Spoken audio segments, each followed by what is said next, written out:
Chers maîtres, chers confrères, j'ai le plaisir de vous présenter aujourd'hui les dernières recommandations de la prise en charge thérapeutique de la gonarthrose et particulièrement la prise en charge pharmacologique de la gonarthrose. On va dérouler ensemble un certain nombre d'observations dont le but est de discuter ensemble et au fur et à mesure, je vais présenter les recommandations. Je vous propose que tout le monde participe et chaque fois, je vais préciser pour chaque question le nombre des réponses qui sont justes. Pour cela, nous allons adopter le plan suivant. On commencera tout d'abord par une petite introduction, on présentera par la suite les 4 cas cliniques et on terminera avec une conclusion. La définition la plus récente de l'arthrose est publiée en 2015 par la Société internationale de recherche sur l'arthrose stipule que l'arthrose est une affection des articulations mobiles caractérisée par un stress cellulaire et la dégradation de la matrice extracellulaire initiée par des micro- ou macrolésions qui activent des réponses inadaptées de réparation dans les voies pro-inflammatoires de la réponse immunitaire naturelle non spécifique. La maladie se manifeste d'abord par un dérangement moléculaire, c'est-à-dire un métabolisme du tissu articulaire anormal, suivi par des modifications anatomiques, y compris la dégradation du cartilage, le remodelage de l'os, la formation d'ostéophytes, l'inflammation des articulations et la perte de la fonction articulaire normale, et qui peuvent aboutir à une maladie. Pourquoi ces recommandations? L'intérêt majeur de ces recommandations est de pouvoir faire un état des lieux à un temps donné sur une pathologie et d'avoir une vue globale sur sa prise en charge éclairée des données les plus récentes de la littérature. Plusieurs recommandations internationales ont été publiées sur l'arthrose. Parmi ces recommandations figurent celles de l'ACR, ELAR, NICE et l'ORC.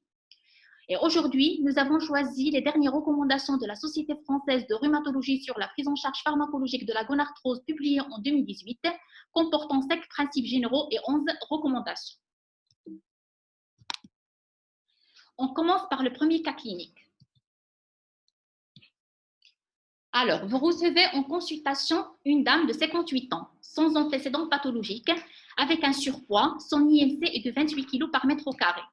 Elle consulte pour des douleurs du genou droit apparues progressivement il y a 3 ans, prédominant à la face médiale et sont de plus en plus gênantes lors de la marche et la prière. Et la patiente n'est pas douloureuse au repos.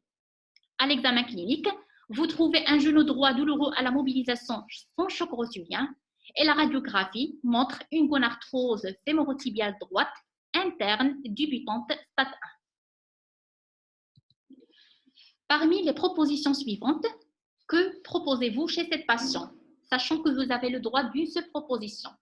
Donc, que vous choisissez, soit le paracétamol, c'est le A, B, la prescription d'un AINES par voie orale, C, la prescription d'un AINES topique, D, l'infiltration intra-articulaire des corticoïdes, ou bien la réponse E, c'est l'infiltration intra-articulaire d'acide hyaluronique.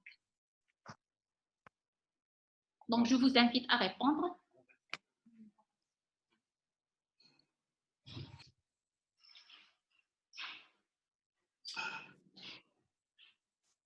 Donc, vous avez 5 propositions.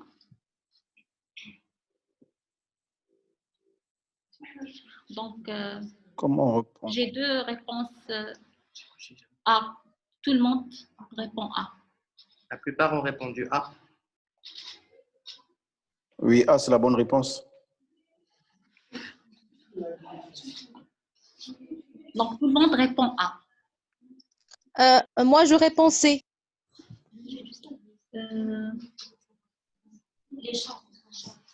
OK. Donc, essayez de répondre dans la partie conversée. Donc, on passe. Donc, la réponse, c'est la prescription d'un AINES par voie orale. Pour le paracétamol, pour la première réponse, le paracétamol, on peut le prescrire, mais ce n'est pas dans notre cas. Donc, ce n'est pas en premier dans notre cas. Et c'est la première recommandation de la Société française de rhumatologie sur la prise en charge pharmacologique de la gonarthrose qui confirme que le paracétamol ne doit pas nécessairement être prescrit de manière systématique et ou continue. Donc, cette étude récente compare les avantages et les inconvénients entre le paracétamol et le placebo dans la prise en charge de la gonarthrose et l'arthrose de la hanche. Et 2 messages clés qu'on doit retenir de cette étude, que le paracétamol n'apporte que des améliorations minimes. Le paracétamol Le paracétamol n'apporte que des améliorations minimes de la douleur et de la fonction sont importantes pour les médias et à court terme pour les personnes souffrant d'arthrose du genou. Et les effets sur la douleur et la fonction ne diffèrent pas selon la dose du paracétamol. La deuxième recommandation de la SFR concerne les anti-inflammatoires non stéroïdiens par voie orale qui doivent être utilisés pour la durée la plus courte et à la dose la plus faible possible. Ils peuvent être proposés en première intention, c'est le cas de notre patiente, en l'absence de contre-indications et de facteurs de risque cardiovasculaires et aux facteurs de risque de complications digestives. La prescription et le choix de l'ANS doivent tenir compte des comorbidités du patient et il doit prescrire après l'information des effets indésirables.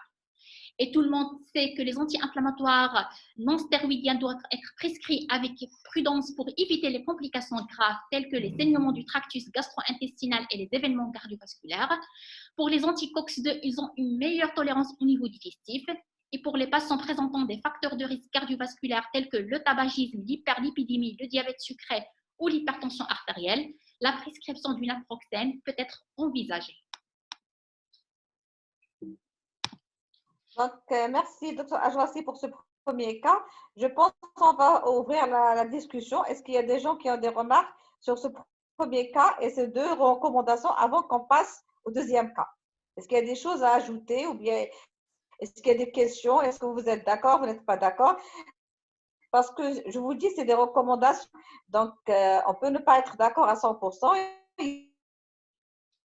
Il y a l'expérience de la personne, il y a beaucoup de ces recommandations françaises. Est-ce qu'on peut être comme des Français et adapter les mêmes recommandations? Ou bien il y a des recommandations propres à nous qui prennent en considération le contexte.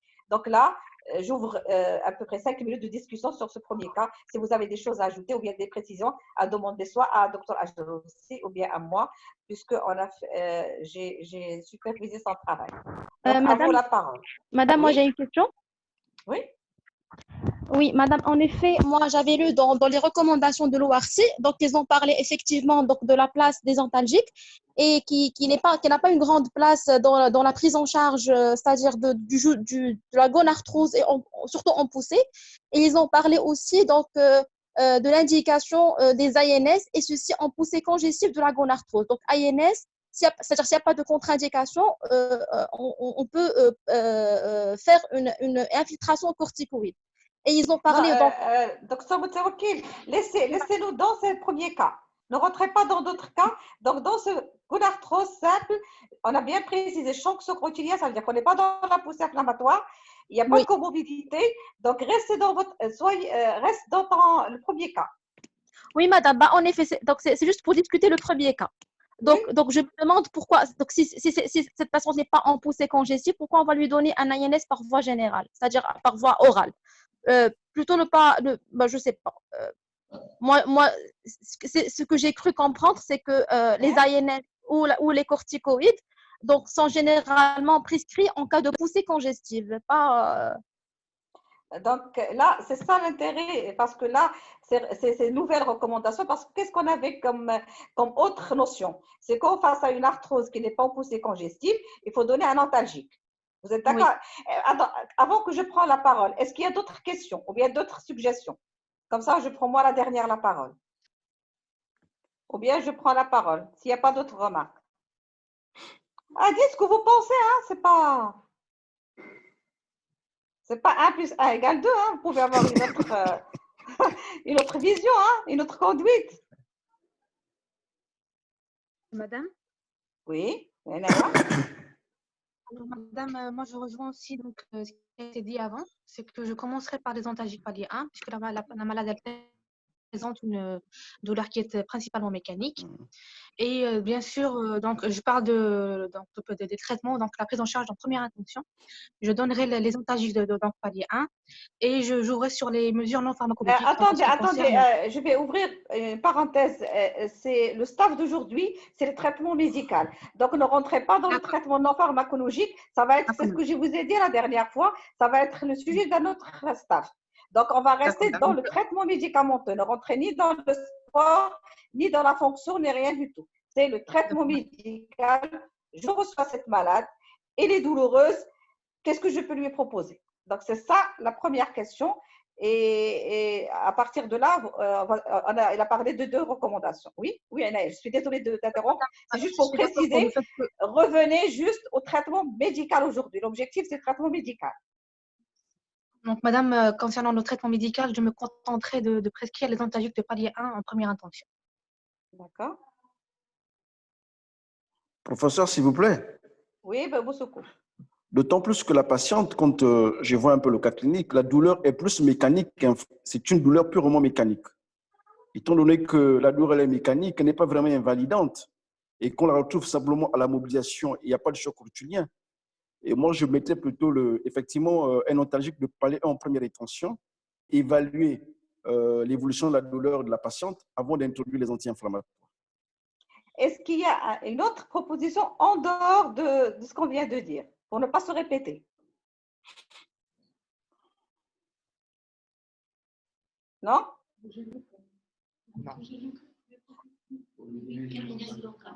Pardon, madame. Moi, j'ai une autre Oui, Badia. proposition. Oui. C'est de donner certes, il faut garder l'antalgique palier 1 et de donner un traitement local, un topique local. C'est-à-dire donner un INS local qui va agir sur le plan local. Écoutez, restez fidèle au cas clinique. Vous a demandé une seule proposition, une seule proposition. Badia, tu donnes quoi? Moi, topique ou paracétamol? Normalement, madame, bon, normalement, les deux, j'arrive pas, même si on a un choix unique, mais dans ce cas clinique, je donnerai les deux. Sauf si la patiente, elle est déjà sous antalgique. Écoutez, un cas clinique, quand on vous donne des propositions, il faut répondre. Il ne faut pas dire, il faut pas chercher autre chose. C'est-à-dire, vous avez ce cas clinique, vous êtes dans un examen, on vous donne une seule réponse, mettez votre réponse et défendez votre réponse.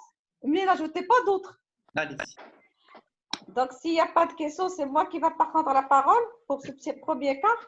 Oui, allez-y. Il faut dire une chose que pour le savoir, il y a beaucoup de choses nouvelles dans l'arthrose. Donc, on pensait, c'est vrai, ces douleurs mécaniques, c'est les contraintes mécaniques. Donc, le premier, c'était le paracétamol. Et on donnait même jusqu'à 4 grammes de paracétamol. Les choses ont évolué. Maintenant, pardon, Zakaria, reviens la réponse de premier cas. Reste sur la réponse. Voilà. Et donc là, il y a des choses qui sont nouvelles. Et c'est pourquoi le paracétamol, après le deuxième, c'est-à-dire on peut le prescrire en première intention, il n'y a pas de problème. Mais la plupart des études actuelles, les études les plus récentes, est en faveur plutôt d'un effet qui n'est pas très important. Et ils disent, même dans la plupart des études, il ne faut pas dépasser 3 grammes maintenant. C'est-à-dire on est revenu sur les notions anciennes. Et on a mis en avant les anti-inflammatoires non stéroïdiens qu'on peut prescrire en première intention, chose en dehors de la poussée congestive et en dehors de l'épanchement. Pourquoi il y a un changement de recommandation et c'est pourquoi il y a toujours des recommandations et on va les changer parce qu'il y a des choses nouvelles. Et donc, quelles sont ces choses nouvelles dans l'arthrose? C'est que, c'est-à-dire la source de la douleur, quelqu'un qui a une arthrose, qui fait mal. Pourquoi elle a mal? Est-ce que c'est le cartilage qui fait mal? Et donc là, grâce à bien sûr, les études et grâce à l'IRM, on a remarqué que la source de la douleur, ce n'est pas le cartilage qui est détruit. Le cartilage, il n'est ni vascularisé, ni innervé. Et par conséquent, il n'a pas de récepteurs. Et donc, du coup, si ce cartilage est détruit, il n'est pas douloureux. Et c'est pourquoi vous pouvez faire des radios à des gens qui n'ont pas mal et vous allez trouver le cartilage qui est détruit, mais non douloureux. Et donc là, on se pose la question, qui est derrière la source de la douleur? Et donc, les nouvelles études montrent que 3 choses qui sont responsables des douleurs et ils ont vérifié qu'ils ont des récepteurs, des mécanorécepteurs qui sont source de la douleur. C'est la synoviale, donc la synovite soit diffuse, soit localisée. C'est l'os sous-chondral, donc c'est l'œdème osseux qu'on voit à l'IRM. Et troisième chose qui est douloureuse, c'est le ménisque. Donc, quelqu'un qui est arthrosique et qui a son cartilage qui est détruit, ce cartilage qui est détruit, il n'est pas énervé. Et donc, du coup, ce n'est pas lui derrière la douleur. Ce qui est douloureux, c'est trois choses-là. Son ménisque, généralement, qui est atteint parce que le cartilage il est atteint, donc l'articulation a perdu ses moyens de défense. Vous avez, deuxième chose, la synoviale, c'est la première, c'est elle qui est responsable de la douleur. Et troisième point essentiel aussi, c'est l'os sous-chondral, c'est l'œdème. Et donc là, c'est pourquoi ils ont un petit peu changé leur conduite thérapeutique, puisqu'il y a de l'inflammation. Donc, on va opter pour la première fois un malade douloureux avec une gonarthrose. Donc, je vais commencer à donner un anti-inflammatoire. C'est juste, il y a une chose très importante, c'est que quand je vais prescrire un anti-inflammatoire, je dois prendre en considération les comorbidités. Donc, malade doit, bien sûr, elle ne pas avoir de problème cardiaque, et même s'il est hypertendu, donc une courte durée avec une surveillance, la dose minima efficace parce qu'on sait qu'il a des effets secondaires, etc. Donc, là, puisqu'on est, et c'est ça la définition de l'arthrose, aussi a changé. Maintenant, elle est récente, c'était de 2014. Ce n'est plus seulement les contraintes mécaniques et biochimiques. Il y a d'autres choses qui entrent en jeu. Et donc, du coup, maintenant, on va opter pour un AINS dans des arthroses qui sont douloureuses parce qu'on sait que ces douleurs-là, soit qu'il y a des œdèmes osseux, soit qu'il y a une petite synovite qui n'est pas cliniquement parce qu'il n'y a pas d'épanchement, il n'y a rien. Et donc, c'est ça qui est responsable. Et c'est pourquoi, maintenant, paracétamol, on le garde, mais il perd un petit peu sa place. D'abord, parce que la plupart des études, elle a montré une étude à Jeroassi, à peu près un bénéfice qui n'est pas très important. Et elle a aussi des effets secondaires. Le paracétamol, actuellement, il est aussi incriminé dans les troubles digestifs et dans les troubles cardiaques. Donc là, c'est pourquoi la deuxième recommandation, mettez la deuxième recommandation à Jeroassi. La deuxième recommandation, c'est que lorsque vous avez une douleur importante, etc., donc vous pouvez donner l'antalgique, ça, c'est on revient, les antécédents du malade, etc. Mais si vous recevez un malade de la première consultation, il est douloureux, et bien vous pouvez prescrire en première intention un anti-inflammatoire tout en restant vigilant vis-à-vis des comorbidités. Et donc, préférer les anti-COX-2 quand le malade a des antécédents digestifs ou bien il est hypertendu, etc. Et donc, préférez plutôt la Proxel qui est moins toxique pour le cœur.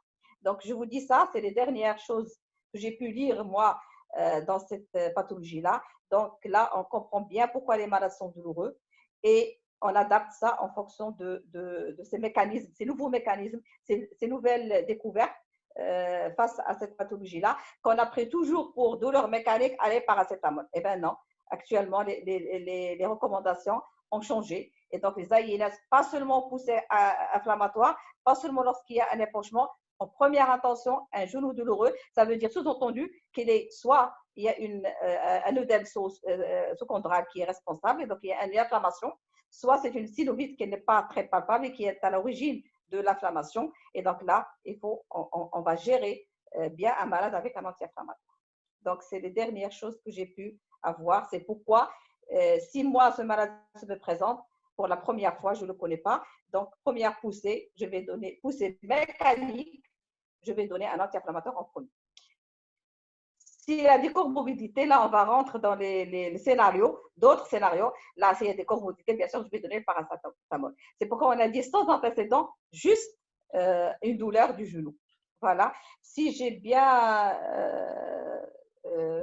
transmis mes recherches, mes petites découvertes, s'il y a des questions, je suis là pour répondre avant qu'on passe au deuxième cas. Et si vous n'êtes pas d'accord, dites-moi que vous n'êtes pas d'accord, il n'y a pas de problème. Hein. À vous la parole. 2 minutes ou 2 questions et on passe au deuxième cas.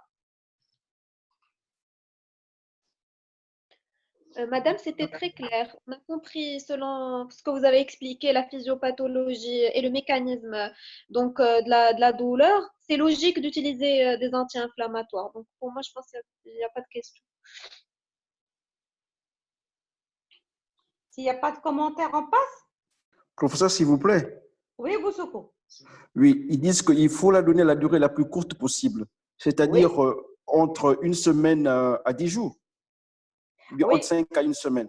Donc, généralement, 1 semaine. Si le malade répond 1 semaine, on n'allait pas plus loin. Parce que là, nous, on a opté pour ce stade, le traitement médical.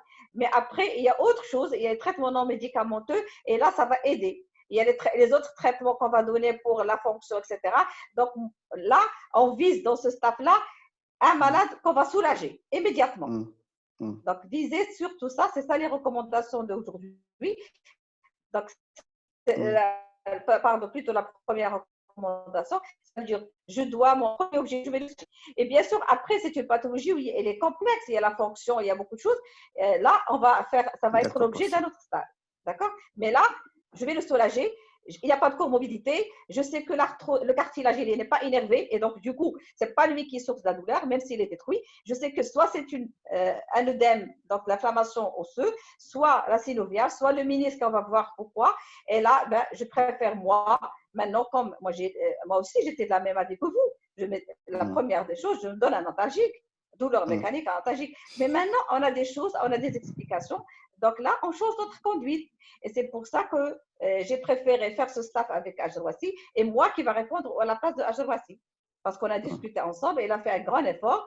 Et donc là, ce n'est pas que je prends la parole à sa place, c'est juste parce qu'il y a des petites choses qu'on n'a pas discutées et j'ai préféré les partager avec vous. Donc c'est dans ce sens. Mais déjà, Merci on a discuté de Ajrouassi. Allez, on passe au deuxième cas s'il n'y a pas d'autre chose. Madame, s'il vous plaît, si j'ai bien compris, donc, on opte Oui. pour un INS par voie générale vu que le patient n'a pas de comorbidité et pour Oui. être plus efficace par rapport à l'INS par voie locale. Oui, parce que la plupart des études récentes montrent que l'anti-inflammatoire est meilleur que l'antalgique. D'accord? Donc, sur la plupart des études. Alors que le paracétamol, la plupart des études récentes, il n'est pas très efficace à 100%.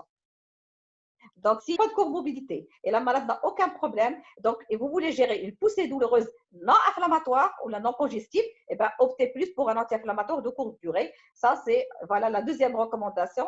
Je vois si tu mets la recommandation. Voilà. Donc, voilà, peuvent être proposés en première attention. Et ce peuvent être proposés parce qu'en fonction, bien sûr, des comorbidités, etc. Mais si je n'ai pas de comorbidité, je le prescris en première attention.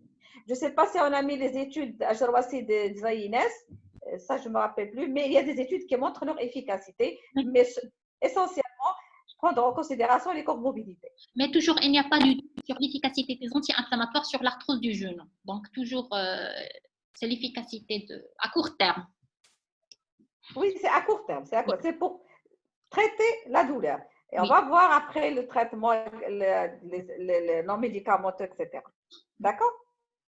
C'est-à-dire, on a utilisé les recommandations, on a adopté un cas clinique. Donc là, on répond, si j'ai un malade et pour le soulager, j'ai le paracétamol, l'AINES, lequel je vais utiliser. On va bien sûr utiliser les autres traitements. Mais là, pour le soulager dans les médias, pour qu'il ne reste plus douloureux, les deux recommandations, paracétamol et AINS, de préférence, commencer par un AINS s'il n'y a pas de comorbidité.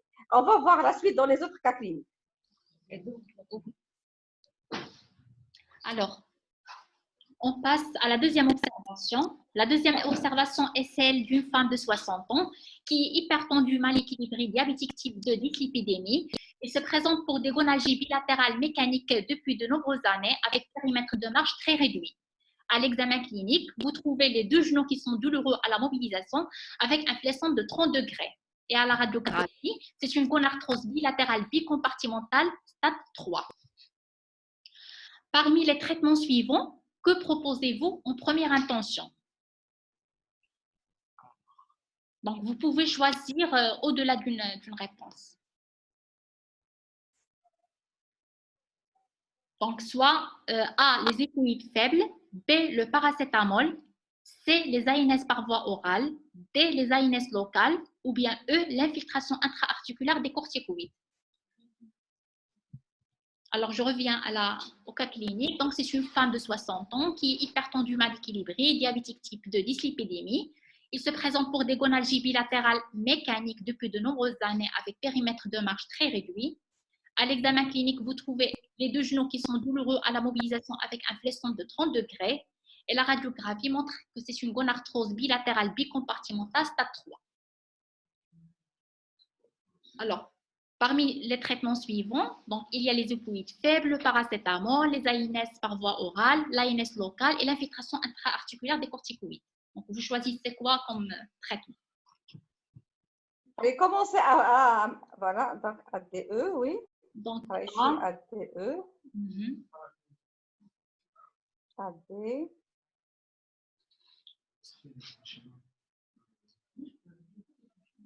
Non, non, pas d'épanchement. Et après ça.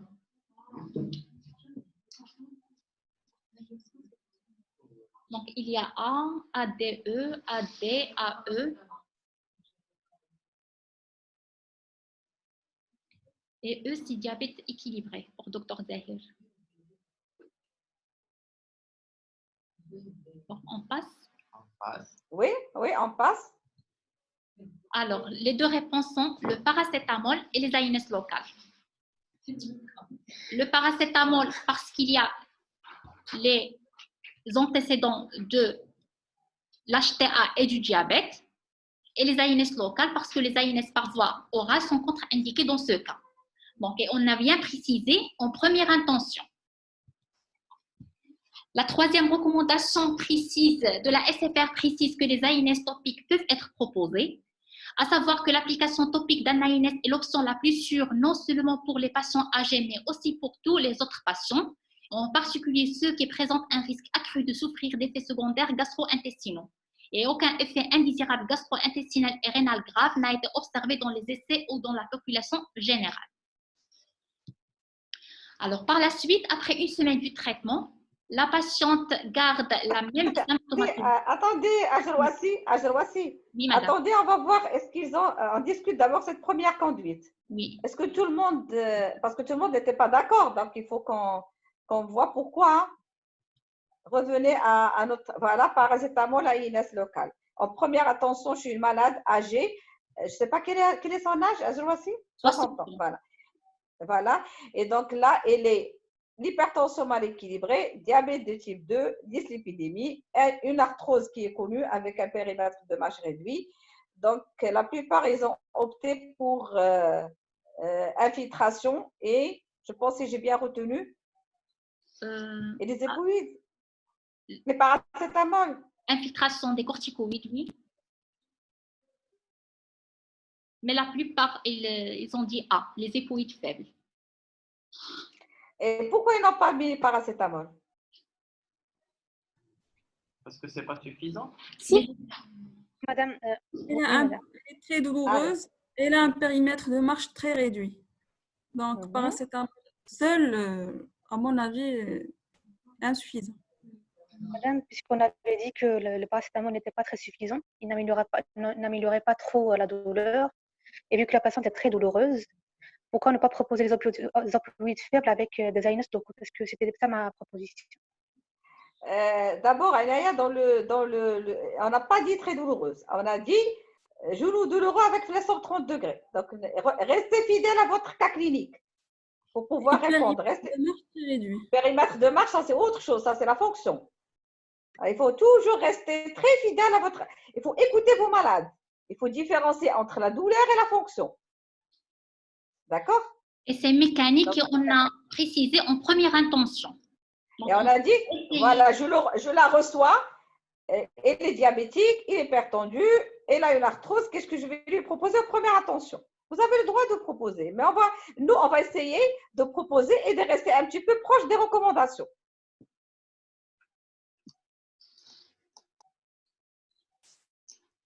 Est-ce qu'il y a d'autres remarques ou je prends la parole?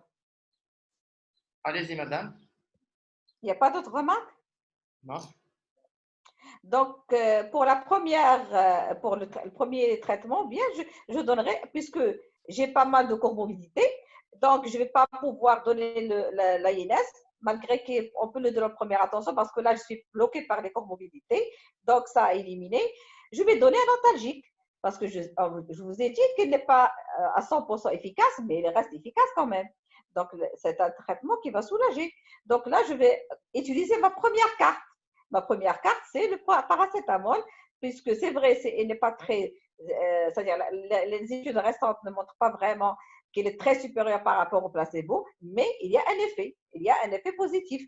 Et là aussi, je vais ajouter un AINES local. Pourquoi un AINES local? Parce que c'est une malade où c'est ancienne arthrosique, c'est sûr qu'elle a pris pas mal de traitements.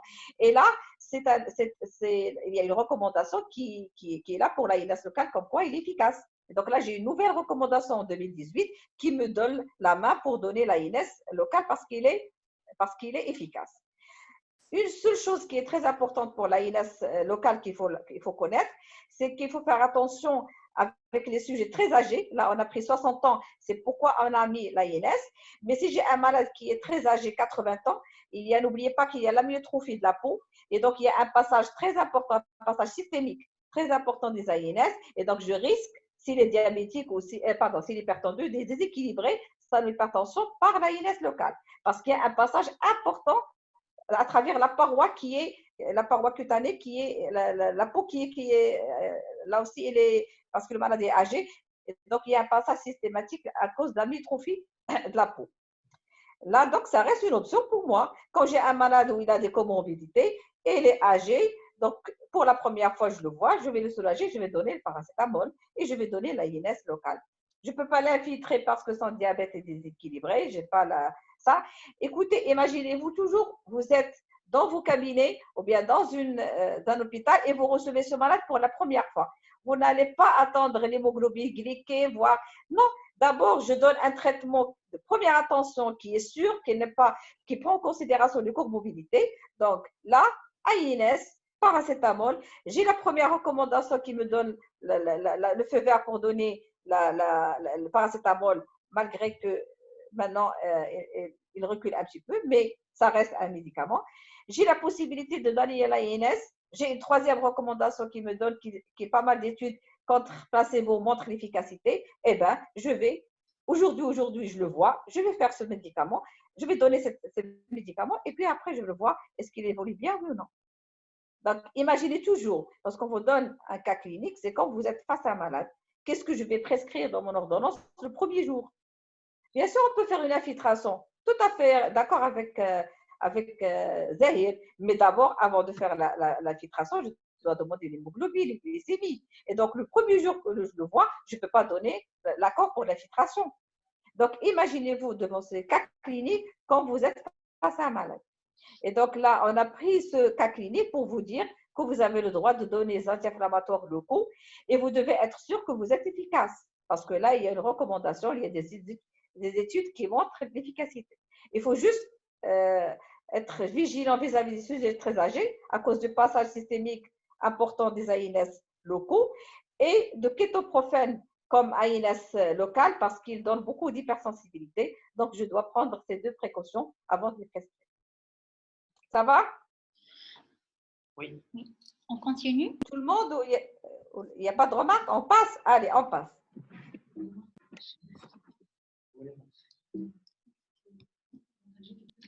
Après une semaine du traitement, la patiente garde la même symptomatologie, donc pas d'amélioration.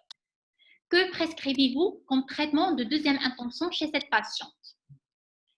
Et vous avez le droit d'une seule réponse. Donc, soit A, les hépoïdes faibles, B, les hépoïdes forts, C, l'infiltration intra-articulaire des corticoïdes, ou bien D, l'infiltration intra-articulaire d'acide hyaluronique, ou bien PRP.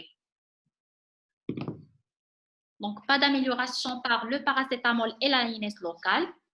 Après une semaine, il garde la même symptomatologie. Que prescrivez-vous en deuxième intention, c'est-à-dire après échec de l'AINES et du paracétamol? Il y a A, D, A, C.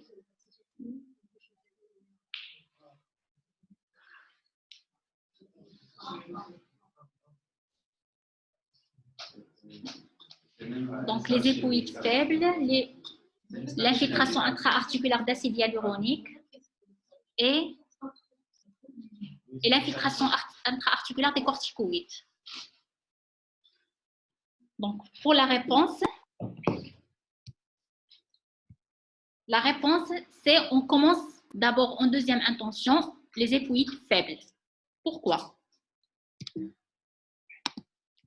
Alors, la Société française de rhumatologie recommande les hépoïdes comme alternative thérapeutique dans la prise en charge pharmacologique de la gonarthrose. Pour la recommandation numéro 4, concerne les hépoïdes faibles ou bien en association au paracétamol qui peuvent être proposés à visée antalgique et doivent être prescrits en tenant compte des comorbidités et après information des effets indésirables. Et la 5e recommandation de la SFR précise que la prescription d'hépoïdes forts doit être réservée aux patients ayant une contre-indication à la chirurgie du genou, en cas d'échec ou de contre-indication aux autres traitements, en tenant compte des comorbidités et après toujours information des effets indésirables. Cette étude concernant la sécurité des hépoïdes dans la gonarthrose précise toujours et confirme que les hépoïdes peuvent être envisagés dans l'arthrose si la douleur est intense ou si d'autres analgésiques sont contre-indiqués. Et il faut savoir que la fréquence des effets indésirables limite toujours l'utilisation de ces hépoïdes en raison d'une mauvaise tolérance et de taux très élevés de retrait du traitement. D'accord. Donc, avant de passer aux 3 cliniques, est-ce qu'il y a des remarques sur cette conduite-là? Est-ce que vous êtes d'accord avec ces 2 recommandations françaises? Ou bien il y a d'autres choses à discuter?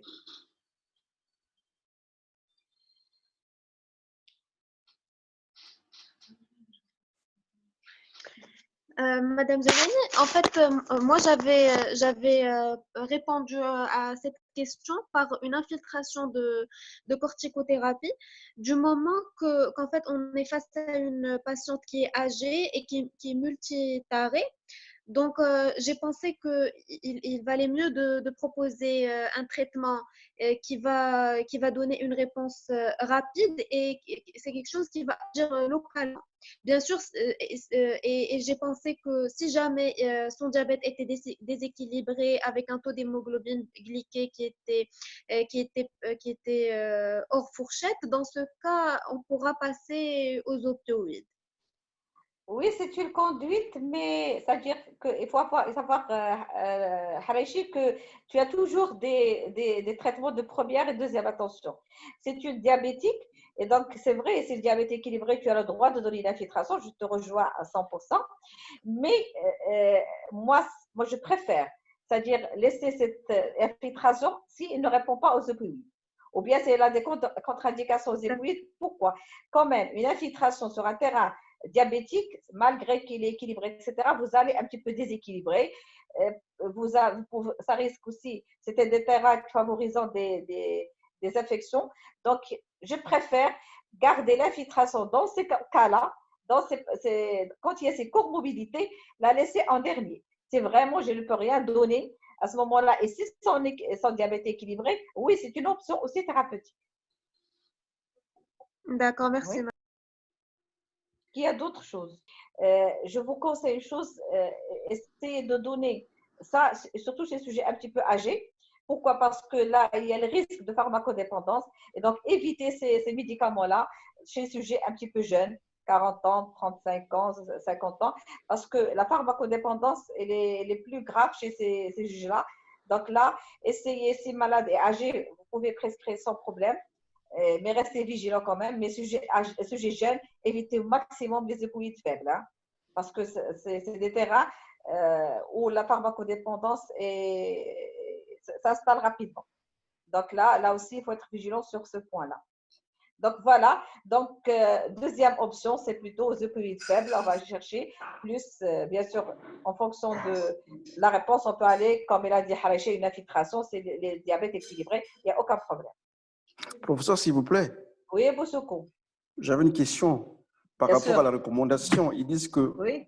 soit on donne les opioïdes seuls ou en association avec du paracétamol. Oui. C'est par rapport à l'association avec du paracétamol. Parce que je sais que c'est quand même des analgésiques qui sont proches des morphines. Par exemple, le tramadol. Est-ce qu'on peut l'associer avec du paracétamol? C'est l'observation que je voulais. Oui.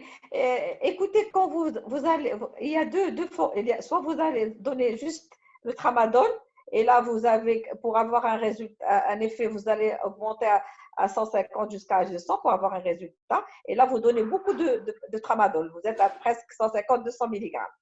Quand vous donnez un tramadol en association avec un paracétamol, vous allez augmenter ces deux médicaments, donc vous aurez un effet synergique tout en diminuant les doses. Quand vous donnez un traitement associé à paracétamol, déjà, vous ne dépassez pas 1,5 g de paracétamol et vous ne dépassez pas presque 100 ou 75 mg de tramadol.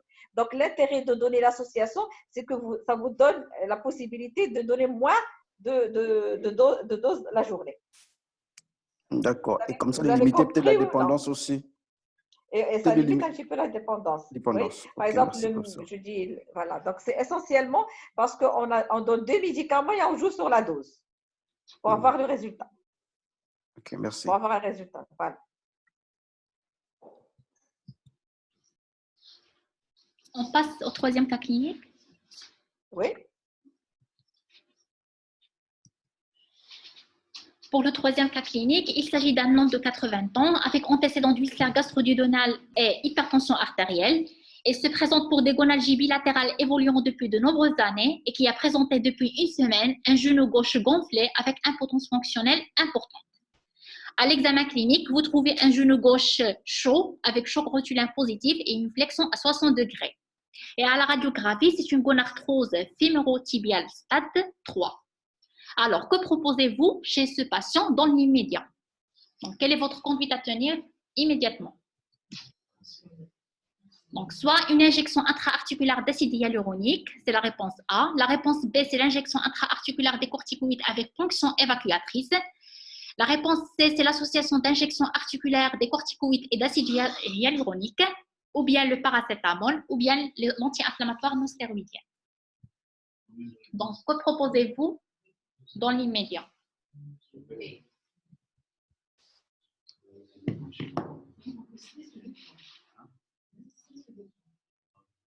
Donc, presque tout le monde répond B, par la réponse B. C'est-à-dire l'injection intra-articulaire des corticoïdes avec ponction évacuatrice. Oui, la réponse, c'est l'injection intra-articulaire des corticoïdes avec ponction évacuatrice. Et c'est la 6e recommandation de la SFR qui précise que les injections intra-articulaires des corticoïdes peuvent être proposées particulièrement en cas de poussée inflammatoire avec épanchement articulaire. Donc, on pose la question pourquoi l'injection intra-articulaire doit être précédée par la ponction articulaire. Alors, la ponction articulaire permet d'éliminer les médiateurs de l'inflammation et des détritus cartilagineux de l'articulation et contribue probablement au succès thérapeutique. Donc, elle renforce l'efficacité de l'injection intra-articulaire de glucocorticoïdes. L'hexatrion pourrait apporter une antalgie plus durable, c'est-à-dire supérieure à 4 semaines par comparaison au diprostène, qui sont pour les corticostéroïdes intra-articulaires et soulagent seulement à court terme. Donc, ils ne dépassent pas 2 semaines pour soulager les symptômes de l'arthrose du genou. Par la suite, donc, on continue. Par la suite, la patiente revient. Pardon, docteur Ajouassi, donc pas de discussion, on est tous d'accord, c'est la ponction avec l'infiltration, donc oui. Pas de discussion sur ce cas-là. D'accord, on est tous d'accord, oui. Oui. Donc, on continue. Donc, la patiente revient vous voir 10 jours après et l'examen clinique trouve un genou sec avec amélioration de 80% par rapport à l'état initial. Donc, quelle est votre conduite à tenir dans ce cas? Donc, vous choisissez entre l'injection intra-articulaire d'acide hyaluronique, les médicaments anti-arthrosiques d'action lente, PRP, ou bien le paracétamol, ou bien l'AINES par voie locale. Donc, après l'amélioration de la patiente, que proposez-vous? Une seule réponse. Donc, vous pouvez choisir au-delà. Répondez par chat comme ça. Oui.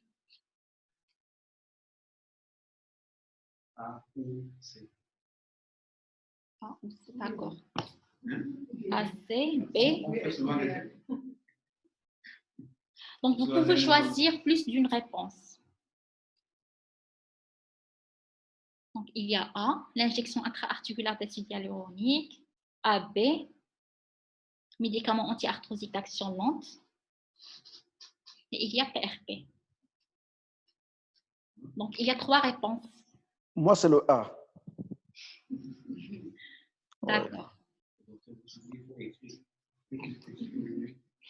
Donc, c'est vrai, les 3 réponses qui sont justes, c'est l'injection intra-articulaire d'acide hyaluronique, les médicaments anti-arthrosiques d'action lente et PRP. Pour l'injection intra-articulaire d'acide hyaluronique, ils peuvent être proposés toujours sans en attendre un effet chondroprotecteur. La viscosupplémentation est recommandée par certaines sociétés scientifiques chez les patients souffrant d'arthrose du genou où la douleur n'est pas suffisamment soulagée par un traitement conventionnel. Il doit être associé toujours aux moyens non pharmacologiques et éventuellement aux autres traitements. Il est indiqué dans l'arthrose du genou légère à modérée. Et contrairement à l'injection intra-articulaire des corticoïdes, la viscosupplémentation est plus efficace à long terme avec des effets pouvant durer jusqu'à 6 mois.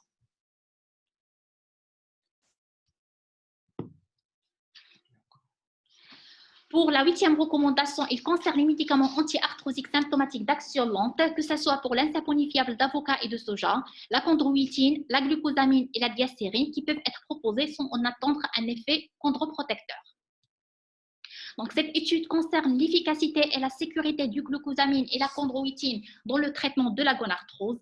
Cette étude montre que la chondroïtine orale à la posologie recommandée est plus efficace que le placebo pour soulager la douleur et améliorer la fonction physique.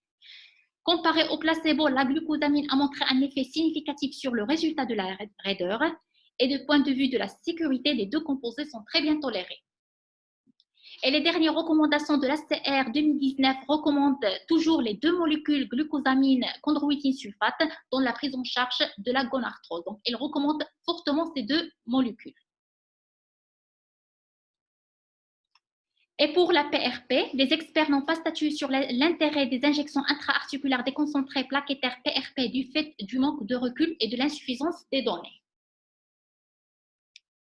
Et c'est terminé pour le 3e cas clinique. Donc voilà, tout le monde, on est tous d'accord. Donc on a les 3 possibilités thérapeutiques, l'acide hyaluronique, les médicaments anti-arthrosiques d'action lente et la PRP. Donc juste, j'aimerais bien votre feedback. Là, vous avez quand même, vous êtes, il y a des gens de 4e année, 3e année, etc. Donc vous avez quand même une petite expérience concernant la prise en charge. Donc pour vous, j'aimerais bien avoir le feedback. Qu'est-ce que vous prescrivez? Parce que les 3 sont acceptable. Donc, quelle est votre préférence?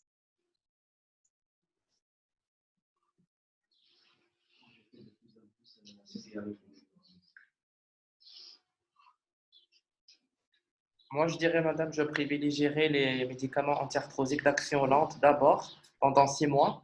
Si le patient ne répond pas, même aux anti-arthrosiques, je proposerai l'injection intra-articulaire d'acide hyaluronique.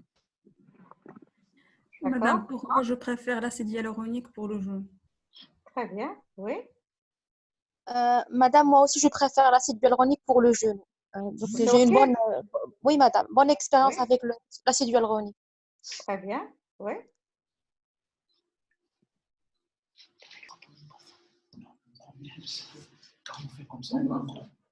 Bassa, il est connecté? Oui, Bassa, il est là. Allez, Bassa, qu'est-ce que tu fais? Bassa.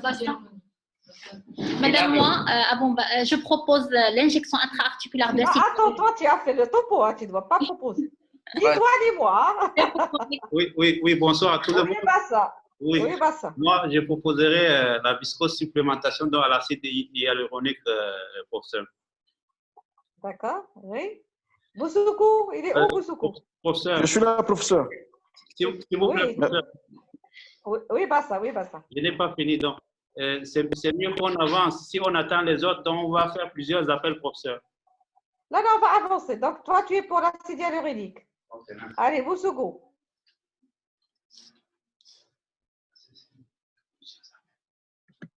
Je viens de rejoindre le groupe. J'avais proposé l'infiltration de l'acide hyaluronique, professeur. Toi aussi, tu es pour l'acide hyaluronique? Oui, et effectivement, les anti-arthrosiques d'action lente. D'accord. D'accord. Madame, et vous, pourquoi? Attendez, Oussiha n'a pas reçu l'invitation. Elle est en train de se connecter, elle est là, elle sort en cours. D'accord. Bon, je vais dire mon avis. Hein. Donc là, mon avis, il est un petit peu basé sur les études. Donc, la plupart des études ne montrent pas, vous vous rappelez, on a fait la PRP, c'est encore frais dans vos têtes. Donc, il n'y a pas de supériorité par rapport à l'acide hyaluronique. Donc, moi, je vais opter plus pour l'acide hyaluronique, ça c'est la première des choses, quand il s'agit d'une seule articulation, ou bien à la rigueur deux articulations. Quand il s'agit d'une polyarthrose diffuse, je vais aller plus opter pour les médicaments anti-arthrosiques d'action lente. Ça, c'est la première des choses. La PRP, je vais les laisser si, bien sûr, et la malade ne répond pas ni à l'acide hyaluronique, ni aux anti-arthrosiques. Pourquoi? Parce que la plupart des études montrent que c'est la même efficacité. Il y a beaucoup de problèmes concernant le kit, le nombre de plaquettes, etc. Donc là, je me mets dans le contexte marocain. C'est plus cher. C'est, si je peux dire, aussi efficace que l'acide hyaluronique. Et donc, moi, je préfère l'acide hyaluronique vu le contexte marocain.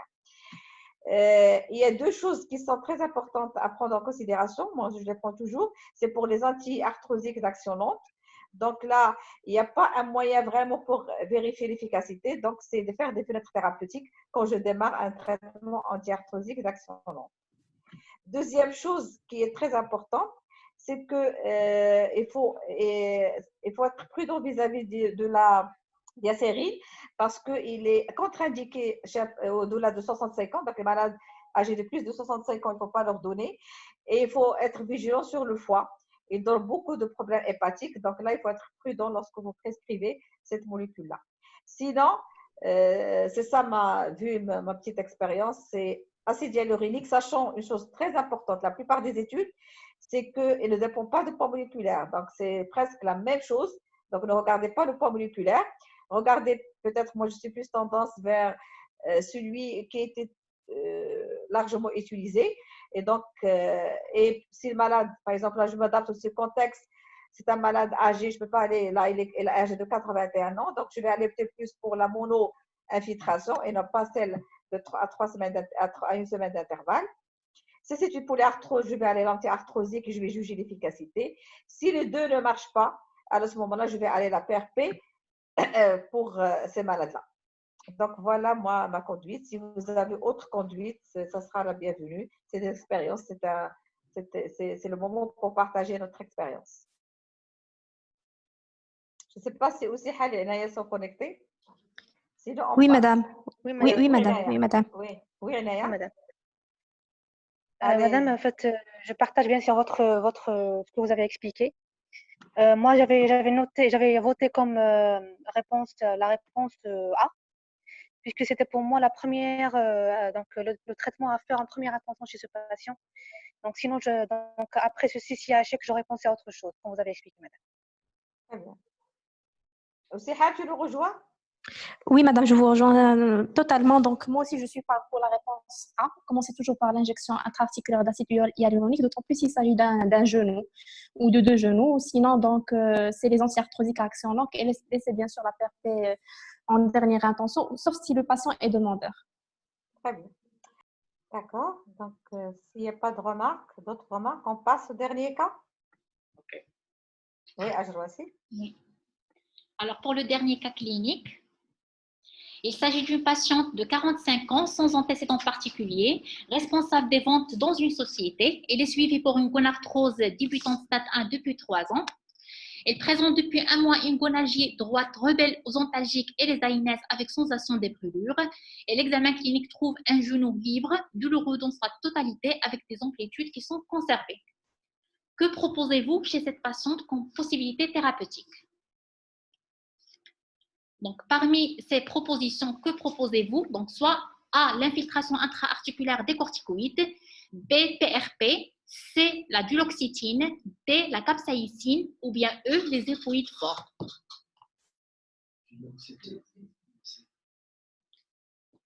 Donc, que proposez-vous dans ce cas? Chez une patiente de 45 ans, donc suivie pour gonarthrose débutante stade 1 depuis 3 ans, rebelle aux antalgiques et les AINS, et l'examen clinique trouve un genou libre douloureux dans sa totalité avec des amplitudes qui sont conservées.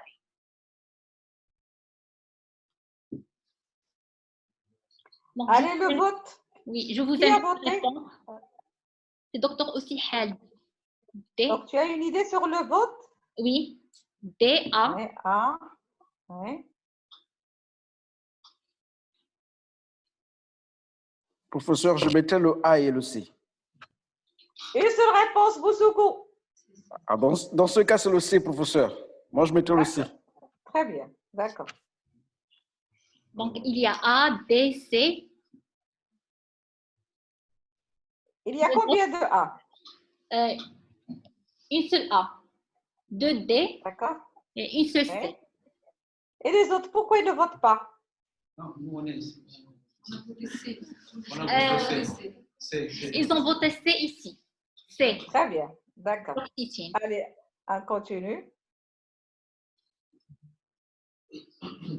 Donc, les autres? Pas ça. Non, j'ai voté C. C, oui, oui. Même par élimination, c'est logique parce qu'il y a 4 cas. On nous parlait de Qu'est-ce qu'elle a dit, Bassa? Bassa? Bassa, répète. Bassa? Bassa? Oui, oui, je disais, professeur, par élimination, si j'étais à un examen, il y a 4 cas. Il y a 4 cas. Ah, moi, je ne veux pas par élimination.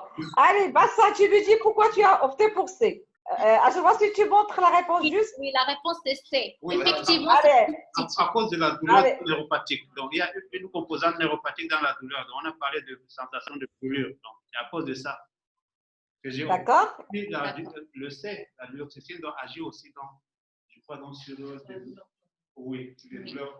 À cause de ces deux.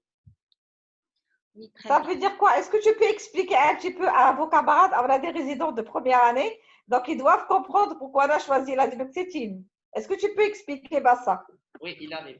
Bassa arrive pour expliquer. Allez, Bassa.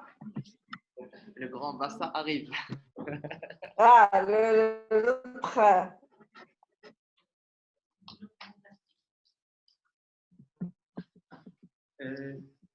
Donc, je disais que déjà, si on parle donc sur le mode d'action de la duloxétine, professeur, ça agit au niveau central, ça c'est dingue, et puis ça agit donc sur les douleurs neuropathiques. Oui, et ça agit aussi donc sur la douleur chronique, donc ça c'est vu dans le mode d'action, donc pour ça, donc, ça peut être efficace donc, à ce niveau. Mais est-ce que vous donnez la duloxétine pour agir au niveau du genou ou pour agir dans quel est son mode d'action? Pourquoi vous la donnez à cette malade-là? Je la donne à ce malade parce que déjà, ça agit donc sur la douleur neuropathique. Et quand on essaie de voir donc, la douleur qui a été décrite… Est-ce que votre malade a une douleur neuropathique? Oui, il y a une douleur donc, avec sensation de brûlure. Ça, c'est dingue. Donc, et la duloxétine a une action donc, sur des douleurs au niveau central, oui. Au niveau central et chronique, professeur. Très bien, donc c'est ça le plus important. Ce n'est pas à cause de douleurs neuropathiques. Ce n'est pas des vraies douleurs neuropathiques. Il agit parce que ce traitement-là, c'est essentiellement pour freiner. Pourquoi on a insisté? Attendez, je vais prendre la parole la dernière. Est-ce qu'il y a une autre intervention?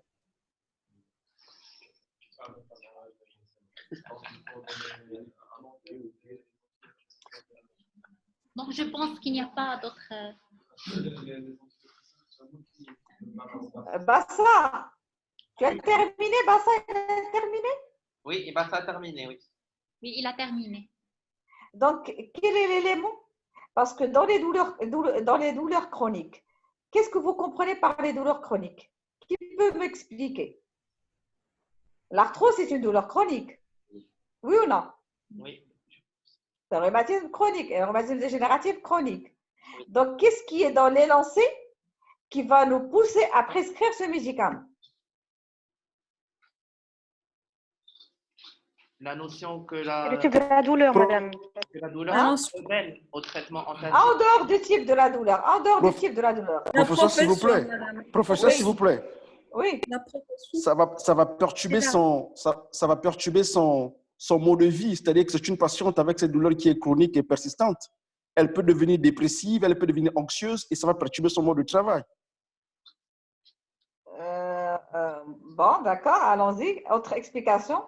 Moi, je pense, à mon avis, parce qu'elle est déjà rebelle aux antalgiques et aux anti-inflammatoires. Donc, c'est peut-être une autre composante sur laquelle il faut agir. C'est pour ça qu'il faut penser à notre classe thérapeutique. Très bien. Quoi encore? Madame, moi je pense parce que Oui. l'examen était strictement normal en dehors de la douleur. Très bien, Moutawakkil. C'est ça le plus important. Lorsque vous avez des malades comme ça veut dire que la douleur n'est plus au genou. Et c'est transféré, c'est ce qu'elle a dit un petit peu Bassa, donc c'est au niveau cérébral.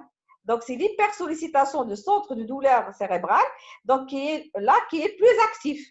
Et donc là, vous vous rappelez très bien de la voie de la douleur. Donc, vous avez les récepteurs au niveau du genou, ils passent par la moelle, il arrive au centre de la douleur au niveau cérébral, et puis vous avez la réponse par le nerf efférent et vous avez la douleur.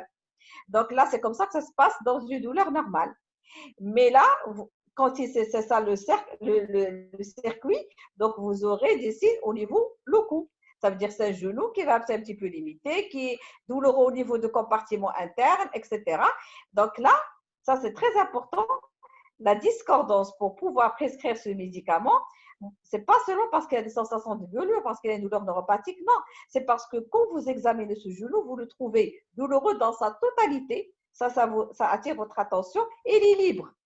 Quelque chose qui est douloureuse et la douleur elle est locale, je ne dois pas trouver un genou libre. Si je trouve libre, ça veut dire que le problème n'est plus au genou. Et là, une arthrose stade 1. C'est vrai que c'est chronique, il est rebelle et donc la douleur s'est délocalisée au niveau cérébral. Donc, il est devenu au niveau du centre de la douleur, au niveau cérébral. Et donc là, on a donné aussi, toujours il faut voir, lorsque vous recevez des malades, pousser un petit peu l'interrogatoire, on a mis qu'est-ce qui fait cette malade comme fonction. Elle est responsable des ventes dans une société. Et donc, c'est une malade qui est stressée. Donc, il y a un facteur stress avec la douleur qui est chronique. Et donc là, il va développer ce qu'on appelle l'hypersollicitation du centre de la douleur, des centres de la douleur centrale, plutôt centraux. Et donc là, le problème n'est plus au genou, c'est plutôt au niveau cérébral. Et donc là, il faut un petit peu diminuer le seuil, diminuer un petit peu l'hyperactivité de ce centre de la douleur pour traiter sa douleur. Et c'est pourquoi il ne répond pas aux antalgiques, il ne répond pas aux anti-inflammatoires, et c'est pourquoi on va opter pour ce traitement-là. Donc, c'est parce que notre examen clinique, la maladie est douloureuse, et notre examen clinique nous oriente vers la source de la douleur. Il n'est plus au niveau du genou, il est au niveau cérébral. Parce qu'il y a un contexte chronique, parce qu'il y a un stress et les responsables des ventes dans la société, et parce que cliniquement, le genou il est libre, et parce que la douleur elle est diffuse, ça qui n'est pas habituel dans une arthrose, et parce que c'est un contexte un petit peu de stress, etc. Donc là, on va pas aller dans notre contexte, on va pas aller pour voir le genou, ça coûte de l'argent, ou bien on va pas aller faire une IRM cérébrale pour montrer l'hyperfonctionnement du centre de la douleur. Nous, on va opter pour un traitement comme ça, on va adapter notre conduite à notre contexte. Donc, c'est comme ça, c'est grâce à ces petites choses-là que vous pouvez dire, parce que écoutez, c'est un traitement au long cours, vous ne pouvez pas démarrer un traitement au long cours sans être plus ou moins sûr vers à peu près 90%, vous êtes sûr de ce cas, l'hyperactivité de son centre de la douleur. Et donc là, il faut un petit peu creuser bien l'interrogatoire, examiner bien le genou avant d'aller démarrer ce traitement-là, parce que ce n'est pas un traitement d'une semaine, c'est un traitement minimum de 6 mois, donc on ne peut pas le donner comme ça. D'accord? Je ne sais pas si vous avez d'autres choses à ajouter sur ce cas clinique. Bassa, tu es convaincu? Oui, je suis convaincu pour ça. Donc, ce n'est pas les douleurs neuropathiques, hein? Convaincu? Neuroplastique. D'accord, donc on est d'accord. On est d'accord pour ça. Allez, on avance. Donc, hors AMM, la duloxétine peut être envisagée en l'absence d'alternatives thérapeutiques. Alors, je vais expliquer ici quelle est la relation entre la duloxétine et l'arthrose. la duloxétine, sachant que la duloxétine est un inhibiteur de la recapture de la sérotonine et de la noradrénaline. Et la douleur arthrosique peut s'expliquer par des changements dans la structure articulaire et l'environnement biochimique autour des nocicepteurs articulaires périphériques, ce qui conduit à une hyperexcitabilité du nerf périphérique et finalement à une sensibilisation du système nerveux central. Par la suite, c'est la réactivité accrue des neurones nociceptifs dans le système nerveux central qui était associée à un dysfonctionnement de la voie de la douleur endogène dans laquelle la sérotonine et la noradrénaline agissaient comme d'importants modulateurs. Et en inhibant la recapture de la sérotonine et de la noradrénaline, la duloxétine améliore l'activité inhibitrice de la voie endogène de la douleur dans la moelle épinière descendante, ce qui explique son effet analgésique direct. Et sans oublier la capsaïcine topique faiblement dosée qui peut être envisagée, mais malheureusement, elle est non disponible au Maroc. Pour la conclusion, j'ai choisi en conclusion les 5 principes généraux des recommandations de la Société française de rhumatologie sur la prise en charge pharmacologique de la gonarthrose.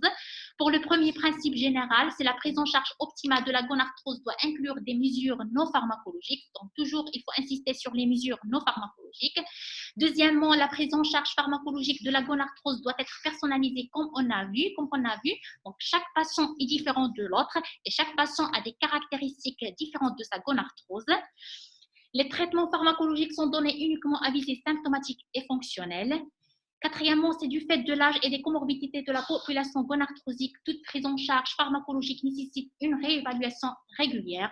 Et sans oublier l'arthroplastie du genou qui doit être discutée avec le patient ayant une gonarthrose symptomatique avec atteinte structurelle avérée et responsable d'un handicap altérant la qualité de vie, malgré un traitement médical pharmacologique et non pharmacologique bien conduit. Et je vous remercie. Merci, Ajalwassi. Donc là, si vous avez d'autres choses à ajouter.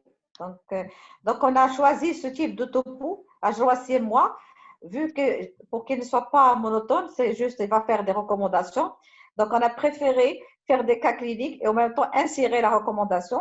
Mais je vous dis, c'est des recommandations propres à la France. Donc, nous, on va bien sûr, ils ont fait les études, ils ont fait des méta-analyses. Nous, on va prendre ça et peut-être plus ou moins les adapter à notre contexte marocain. Donc là, ça, il ne faut pas l'oublier. Ça reste des recommandations. Ce n'est pas à 100% applicable dans tous les pays. C'est en fonction, bien sûr, de chaque pays. Mais là, on a utilisé les études, les méta-analyses qu'ils ont fait, etc., pour pouvoir un petit peu parler et donner une idée sur la prise en charge des gonarthroses. Je ne sais pas si vous avez d'autres remarques, d'autres questions.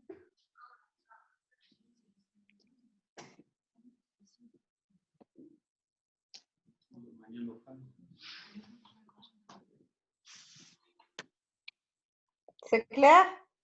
En tout cas, professeur, moi j'ai aimé, c'était très pratique et c'était très enrichissant. Au moins, on est dans la prescription pratique, vraiment. Moi j'ai aimé. Oui, merci beaucoup. Il faut remercier Ajalwassi. C'est elle qui a fait l'effort. Oui, c'est très bien, professeur. D'accord. Bravo Ajalwassi. Merci, madame. S'il n'y a pas de remarques, je pense, il n'y a plus de remarques, il n'y a plus de questions. Je vais ajouter une chose très importante. Donc, moi, j'ai vécu une période et là, je vis avec vous. Donc, moi aussi, j'apprends avec vous les choses nouvelles, les nouvelles découvertes physiopathologiques, etc., thérapeutiques. À notre époque, donc, on m'a toujours appris que les infiltrations des corticoïdes, c'est seulement en cas de poussée inflammatoire. Ça veut dire qu'il faut avoir du liquide, il faut avoir de l'épanchement. Chose qui n'est plus aujourd'hui vérifiée. Si vous avez un genou sec et s'il est douloureux et ne répond pas au traitement, vous pouvez l'infiltrer. Ça, c'est une notion récente aussi. Donc, il ne faut pas infiltrer juste les poussées inflammatoires. Vous pouvez même infiltrer les genoux secs s'ils sont douloureux et ne répondent pas aux AINS. Juste, il faut que le malade ne soit pas diabétique. Alors qu'à notre époque, les anciennes recommandations, la corticothérapie, c'est juste en cas de poussée inflammatoire. Et maintenant, ça a changé. Vous pouvez même les prescrire ou bien les faire en cas de genou sec. Hein. Chose qui, donc bien sûr, notre médecine n'est pas exacte. Ça, c'est nouveau aussi. Donc, si vous le faites, vous n'avez pas tort. Ben, je vous laisse et bon courage et à demain, Inch'Allah. Merci, madame. Merci. Allez, bon courage.